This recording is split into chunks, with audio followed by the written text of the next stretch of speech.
ပြောချင်ပြตายရချက်အသီးနှံတွေလည်းသုံးလို့ပရိသာချမ်းဆိုတာဒါမျိုးပဲတမယာအခါစားမလားအချင်းစားမလားချိုစားမလားအဲ့မှာပါဗျာ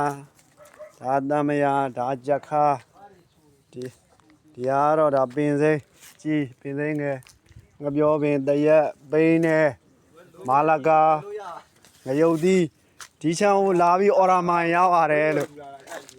ဒီမှာဗျငရုတ်ဆိုရင်ဒီမှာအသီးတွေကဒီမှာအလုံး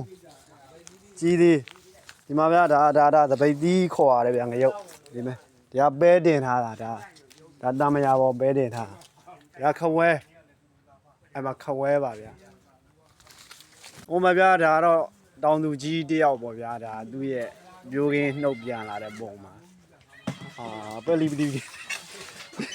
ဒီဟာစနွင်းနေဒါစနွင်းမတည့်ရဲ့အသင်းမောအတော်ဆုံးပါတယ်ခင်ဗျာခြံတော့တည့်ရဲ့အသင်းမောဟိုဘက်ကလည်း9ကန်လေးရှိပါပဲ